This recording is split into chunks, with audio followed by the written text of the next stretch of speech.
It is this resident taxpayer's opinion and observation that North's town manager is failing in fulfilling his commitment to North's residents to practice, enlist, and instill financial austerity measures for the sole benefit of the town's residents in the management of taxpayer financial resources under his tutelage.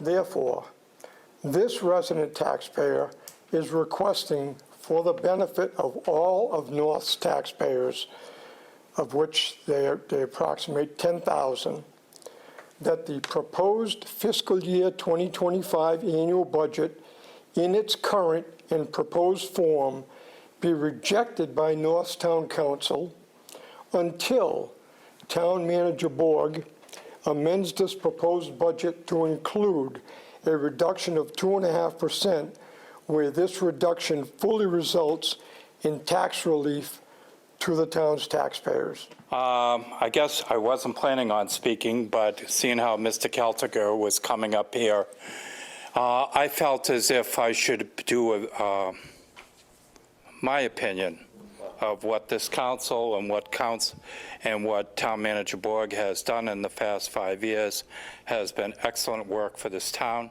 This town has grown in leaps and bounds. We still have a low tax rate, below a third, compared to other cities and towns in this state.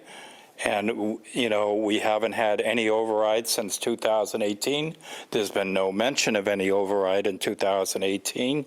So I think sometimes people have a tendency to look at a glass half empty and half full. And I look at the job that's being done by the people that work for the town council and the town manager have done an outstanding job, and I appreciate your fine work. Thank you.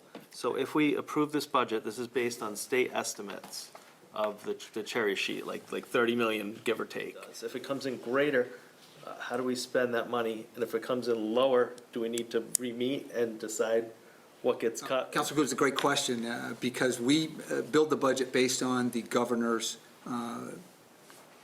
budget proposal that we receive in January. And as you know, it's still ongoing right now. If it's more than what we had budgeted for, it will fall to free cash in the following year. We will operate the budget based on the budget that we submitted. If it's a deficit, if it comes back far less on the cherry sheet than what we had budgeted, right?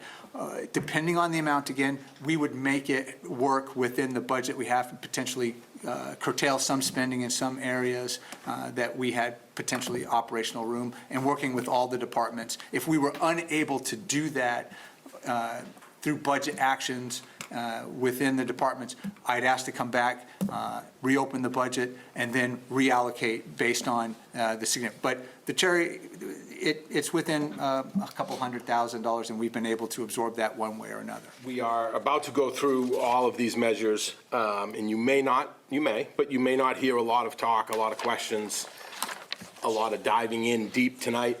We have had this before us for many months. We have had a public hearing.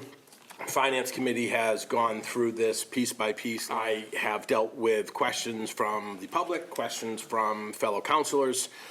Everybody at this table has been involved deeply in this process. I'd like to thank the Finance Subcommittee for all of their work, and I would like to thank Karen for helping me remain prepared at all of my meetings.